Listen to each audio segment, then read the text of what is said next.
I'm Nathan Rutherford, and welcome to Myth Madness. Today's Olympian is Ares. In myth, Ares was the son of Zeus and Hera, and he was the brother of the childbirth goddess Eileithyia and the goddess of youth, Hebe. Ares is the god of war, but unlike his half-sister Athena, who was more for the tactics and strategy of war, Ares is the god of what we would call the horrors of war. He is the god of brute force, destruction, and the confusion that comes when two huge armies come together and fight to the death. And one hymn, referred to as Homeric Hymn 65, really highlights this well. Ares is said to be indestructible, doughty, mighty, a valiant divinity, delighting in arms, indestructible, man-killing, and a stormer of cities. Lord Ares, rattling in armor, always defiled with the slaughter of war, rejoicing in man-slaying blood and raising the clamor of combat, the horrifying one, you who lust for the obscene carnage of swords and spears, halt the raging strife, cease the travail grieving our hearts, rather yield to the peaceful yearnings of Aphrodite and the revels of Dionysus. In short, Ares is a beastly, blood-stained maniac. Similar descriptions come from the variety of epithets and secondary names tied to Ares too. There is Theritus, beastly, Maiophanes, blood-stained, Laosos, which means he who rallies men, and Andrefontes, meaning manslayer. But there is also Calcocorustes, armed with bronze, and Chrysopelix, meaning he of the golden helm. That last one is important. Each of the Greek gods usually have a distinct item they are shown with in art that identifies them. For Zeus, this is often a staff or lightning bolt. For Poseidon, it's his trident. For the war god Ares, as you could probably guess, he is always dressed for combat, and usually wears a great big helmet. The kind of Greek helmet with a cover on the side of the face, thin slits for eyes and nose, and a big brush peak thing on the top. Ares even wears this helmet in scenes of feasts. Other than the helmet, he may wear armor, or he may be shown with just a tunic, or even naked too. But what about the name Ares? In the Mycenaean Greek tablets dating as far back as 1450 BC, the name Ares does not actually appear very often. Aery is found in the texts, but more commonly a name Enyalius shows up. This could be an earlier name for Ares, or it could be an entirely other god. However, at least in the time of the archaic Greek poets, Homer, Archilochus, Alcman, and others who lived from 700 to 500 BC, Enyalius was an epithet or secondary name for Ares. So either this was always a name for Ares, and was maybe the original name for Ares, or maybe there were two different gods that were absorbed together into one war god named Ares. Much later, though, Enyalius seems to have been spun off again, and was used as the name for a son of Ares.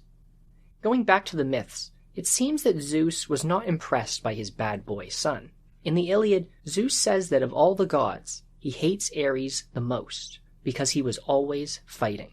When he fights on the battlefield, Ares is almost unstoppable. He is one of the fastest of all the gods, and will run around slaughtering humans as they fight together. When not fighting, like the other gods, Ares accepts sacrifices. There are a lot of examples of different gods being offered slain bulls as sacrifices by different kings and heroes in Greek mythology. There are also a few examples of human sacrifices, though, and a good handful of them were made to Ares. In one story, a man named Menoikeus killed himself in a sacrifice to Ares after hearing a prophecy that it would save his city that was under attack. That one isn't that bad. At least Menoikeus went willingly. But there are some more grisly examples too. Oinomaeos was a Greek king in Elis, a region in southern Greece.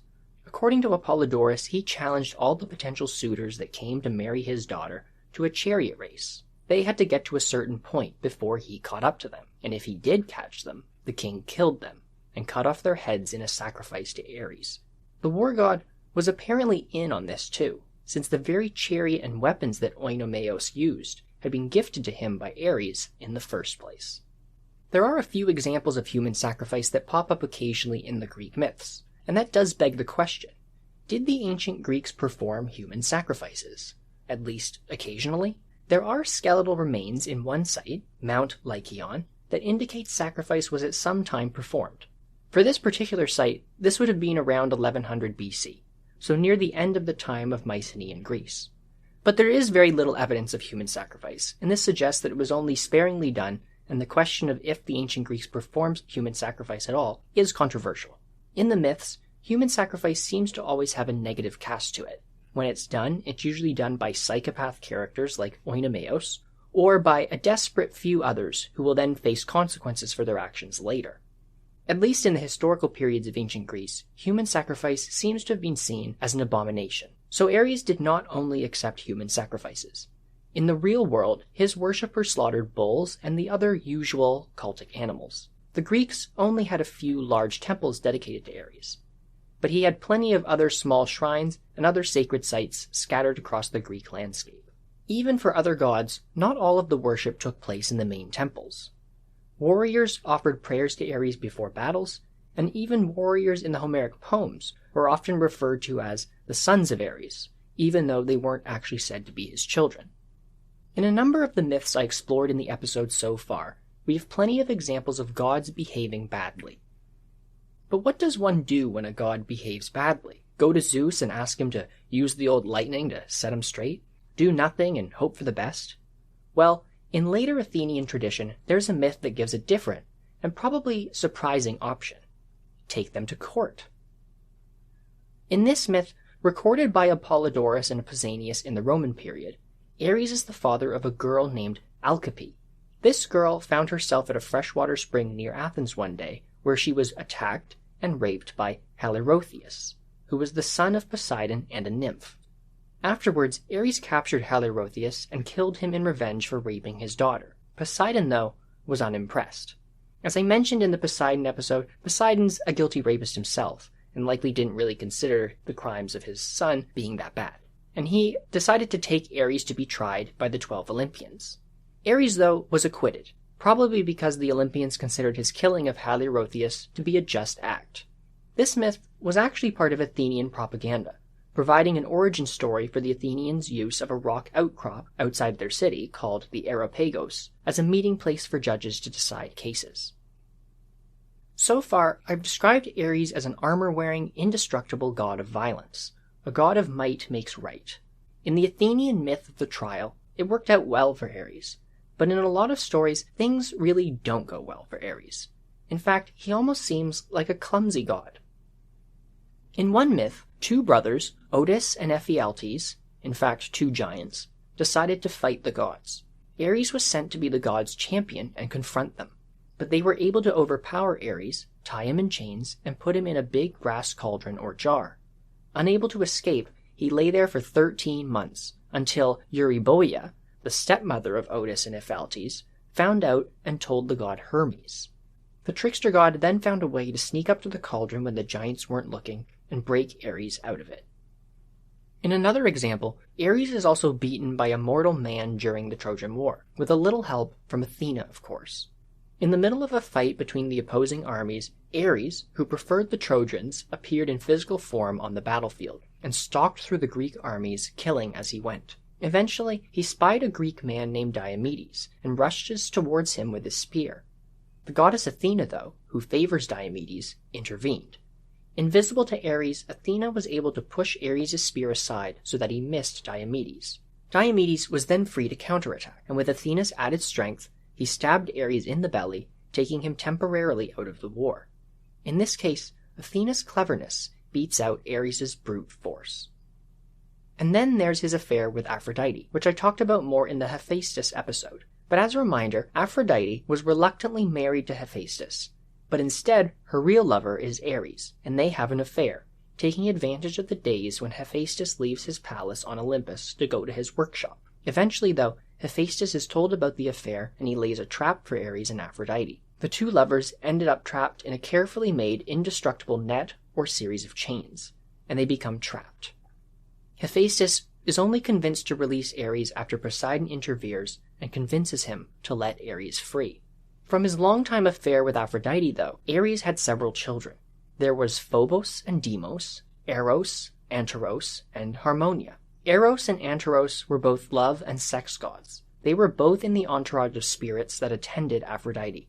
Eros, in particular, is interesting as he is said to be the son of Ares and Aphrodite. But in the earliest accounts, the poems of Hesiod, Eros is the name given to one of the primordial gods that was born out of the original chaos. Phobos and Deimos are twin brothers and the personifications of fear and panic, so I think it's safe to say that they took after their father.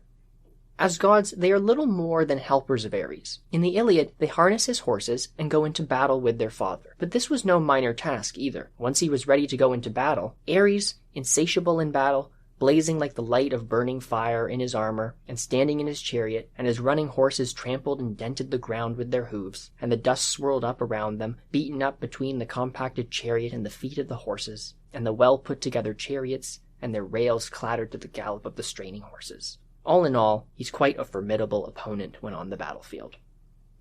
Harmonia, unlike Phobos and Deimos, did not take after her father, as she is the goddess of harmony and getting along. Although a goddess, she seems to have spent most of her time in the world of mortals. She lived in Samothrace, one of the Greek islands, and ended up married to a major Greek hero named Cadmus. Cadmus, for his part, was originally on the bad side of Ares. You see, Cadmus founded the city of Thebes, and in the process he went to a spring and ended up killing a monstrous serpent. That serpent, though, was sacred to Ares, and as punishment, Cadmus had to serve Ares for 8 years. Ares had lots of other mortal children too, some with nymphs and minor goddesses, but he also had a lot of mortal human lovers too. A lot of these end up being heroes and villains within Greek myths. These children tend to take after their father, being at best famed warriors, and at worst, arrogant, homicidal psychopaths. Cycnus, for example, is one of the second group. He lived in a remote part of northern Greece, either Thessaly or Macedonia, and it was his habit to murder any and all travelers who came to stay at his house. Through the woman Otrera, Ares was the father of the Amazon queens Hippolyta and Penthelicea. The Amazons were a tribe of warrior women that the Greeks believed lived on the fringes of their known world, somewhere on the coast of the Black Sea. These Amazons play a role in a number of Greek myths. The Greeks believed that Ares was very important to a lot of the nomadic tribes that lived on the fringes of the ancient Greek world. Herodotus, a Greek historian, says that the Scythians, a horse-riding people from Central Asia that lived around the Black Sea, worshipped Ares in the form of a sword. In addition to the violent, destructive Ares, there is another version of Ares too that seems to show itself in the one Homeric hymn to Ares, and I'll read a bit of it now.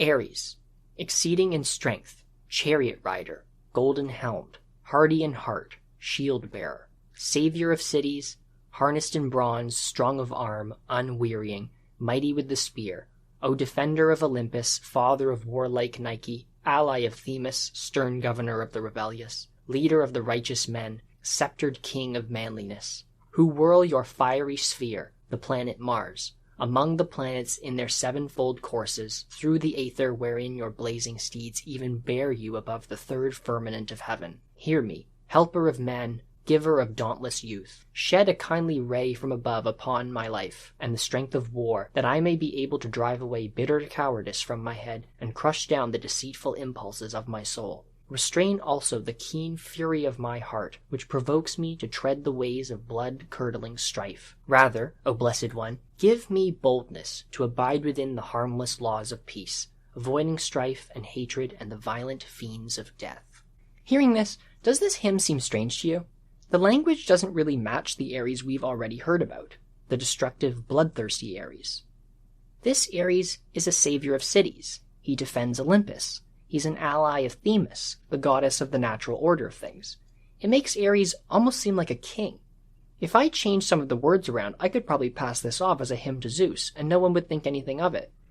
Most of the Homeric hymns are believed to have been written down in the 500s or 600s BC, but the strange language of this hymn, and even the specific reference to the planets, makes many scholars think that this hymn was actually a late addition, being written no earlier than the 200s BC, or even as late as 400 AD, towards the end of the Roman Empire. In fact, this hymn, with its descriptions of a more king-like Ares, might make more sense if I talk about the Roman Ares, the god they called Mars. Classically, Mars was the son of Jove and Juno, these being the Roman versions of Zeus and Hera. But the Roman poet Ovid says that Juno became pregnant with Mars when she touched a flower. The story goes that after Jove gave birth by himself to Minerva, the Roman version of Athena, Juno was angry that Jove had a child without her. She went to the Roman goddess of flowers, Flora, asking for her advice, and Flora picked a flower and rubbed it on a cow, which immediately became pregnant. Flora did the same to Juno, who then became pregnant with Mars. This is very much the same situation the Greeks usually give for the birth of Hephaestus, except of course for the business with the flower. It seems here the story told by Ovid is a repeat of this, with a swap for Mars instead of Hephaestus. But in Italy, Mars was very important as a city founder. He was supposed to be the father of twin boys on a virgin priestess. These boys were Romulus and Remus, who according to legend were the founders of Rome. Because of that, Mars, unlike Ares in Greece, is very much a god of the nation, a protector of the homeland. In fact, the Romans even kept a relic, a spear, which they believe belonged to Mars. This spear was said to shake when the city of Rome was in danger. Mars also had his own special priests. These guys leaped and danced in full armor before wars began. The sacred animals of Mars in ancient Rome were the wolf and the woodpecker. This goes back to the story of Romulus and Remus. After these two were born, they were abandoned in the countryside, but they survived, mostly because they were suckled from the milk of a female wolf, and a woodpecker who also brought them food. In the Greek myths, Ares had a lot of lovers, the most famous being Aphrodite. He didn't really have a wife, though. In contrast, the Romans were much more finicky than the Greeks about having their gods in male-female pairs. The female pair for Mars, which you can think of as his wife, was a goddess called Nereo, the goddess of courage. Later, the Ares-Aphrodite adultery myth entered Italy, and Mars and the Roman version of Aphrodite, named Venus, were often shown together but often not in the context of adultery. The Roman poet Statius, writing his epic poem The Thebaid in the 1st century AD, crafts a description of a palace of Mars that I want to share here because I think it gives a really good image, kind of like a Dracula's castle or a final level in a video game. Statius is definitely pulling from the Greek Ares influences in the Roman myth here. He says, "Barren forests of Thrace are the haunts of Mars, and on the slopes of a Mount Haemus stands a palace. Its walls are made of iron, its gates are iron, and even the columns that support the roof are made of iron. This palace is a dark and gloomy place. The rays of the sun are weakened as they approach it, and only fires stolen from burning cities were used to light its hallways. The palace is guarded by a ring of 1,000 Furies, and other sentinels guard it too. They are Passion, Nephus, the personification of mischief, Rage, Treachery, and are Roman names for Ares' companions Phobos, Deimos, and Eris, as well as Thanatos, the god of death. But what were all these guarding? Well, they were guarding all of Ares' war booty, of course. The spoils of war from every land, multitudes of captured people used as slaves, the broken gates and hinges from captured cities, the masts and rigging of sunken ships, abandoned chariots. Sounds like the yard of this castle was a complete mess, to be honest. But all over the place were statues of Mars, and altars on which only blood shed in battles was offered. I think you get the drift. It's a palace that would be perfect for a supervillain, or a fantasy novel Dark Lord. So, as can be seen from this description, it seems that Statius here is pulling from the Greek Ares influences in the Roman conception of Mars. Before leaving off today, I want to say something. A lot of people assume that Greek and Roman mythology is the same. So much so that if you go to your local bookstore and pick up a translation of, say, the Iliad or the Odyssey, there's a pretty high likelihood that the book you pick up will use the Latin names for the Greek gods and heroes. Juno for Hera, Minerva for Athena, Vulcan for Hephaestus, and so on. And I'll admit, even my copies, to my slight annoyance, do this too. And then of course there's also people who say that all Roman mythology is Greek mythology. And to a point, it does make some sense to do all of this. Roman mythology was very much adopted from and based on the Greek myths that came before it. The Greek stories were very popular in Italy during the time different Greek cities set up colonies there, and later when Rome was becoming a major military and cultural power in the Mediterranean. And during that time, there was definitely a lot of crosstalk between the two cultures. But it is a big mistake to think that they are exactly the same, the myths and the wider religion. This is why, in these episodes so far, I have generally avoided talking about the Roman versions of the Greek gods, but I have used Roman sources for some of the Greek myths. The reason being is that I think they can show what parts of a myth may have changed over time, what has remained the same, and sometimes they just give extra details that make for a more entertaining retelling. But usually I have stuck to sources from archaic Greece, classical Greece, and the early part of the Hellenistic period. That is, the works of poets, philosophers, playwrights, and bards who sang and spoke Greek. You see, no matter how much the Romans used Greek material, the Romans were also influenced by what was going on in Italy, by earlier indigenous people, especially a group that we call the Etruscans, and other newcomers too. This means that there are some important differences between Roman myth and Greek myth, and these differences and their non-Greek influences, I feel, should really be saved for a series of later episodes exploring them, but that will come in the future. And that's all for today. If you're enjoying this podcast, please head to your preferred streaming platform and give the pod a 5-star review. It really helps with getting the pod out to the wider world. As always, thank you for listening.